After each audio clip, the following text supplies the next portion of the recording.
There's no feeling more intense than starting over. If you deleted your homework the day before it was due, as I have, or if you left your wallet at home and you have to go back after spending an hour in the commute. If you won some money at the casino and then put all your winnings on red but it came up black. If you got your best shirt dry cleaned before a wedding and then immediately dropped food on it. If you won an argument with a friend and then later discovered that they just returned to their original view. Starting over is harder than starting up. If you're not ready for that, like if you've already had a bad day, then what you're about to go through might be too much. Feel free to go away and come back. I'll be here.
Alright, thanks for coming with me on this trip.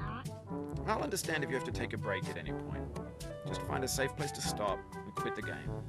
Don't worry, I'll save your progress, always, even your mistakes.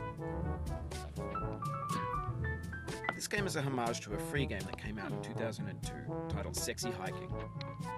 The author of that game was Jazzuo, a mysterious Czech designer who was known at the time as the father of B games. And B games are rough assemblages of found objects. Designers slap them together very quickly and freely, and they're often too rough and unfriendly to gain much of a following. They're built more for the joy of building them than as polished products.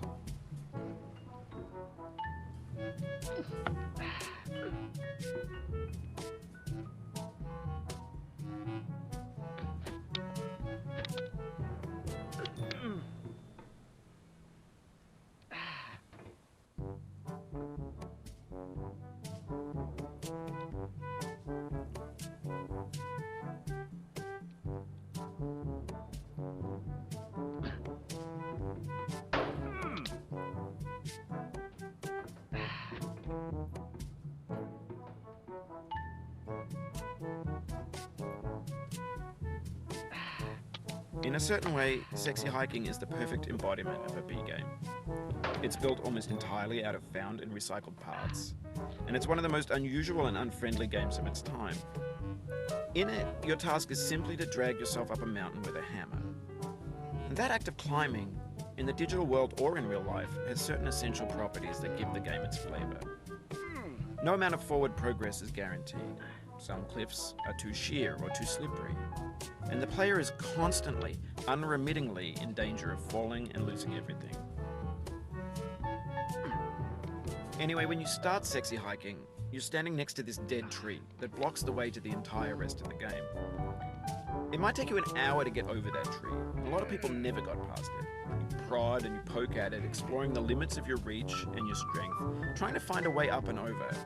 And there's a sense of truth in that lack of compromise.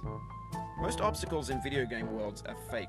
You can be completely confident in your ability to get through them once you have the correct method or the correct equipment or just by spending enough time.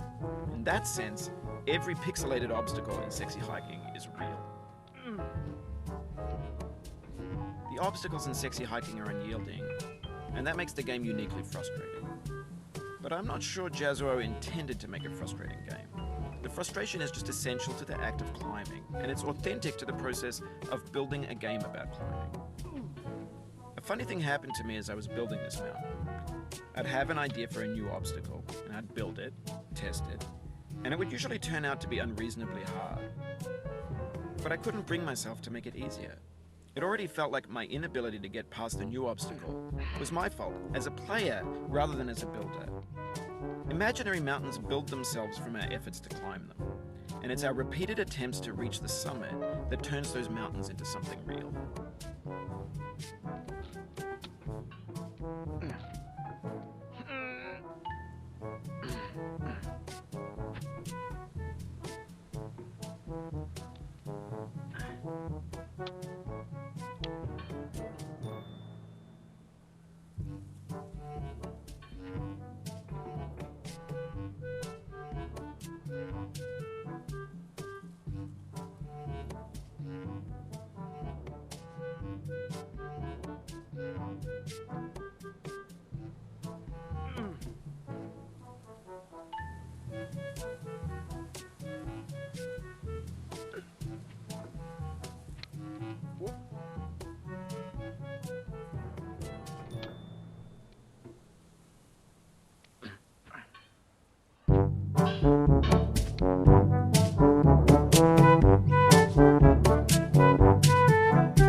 process of playing with them, they begin to harden and set until they're immutable like rock. At that point, you can't change the world. Not without breaking it into pieces and starting fresh with new ideas.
You've done this part before. You know it's possible. Just do what you did the first time.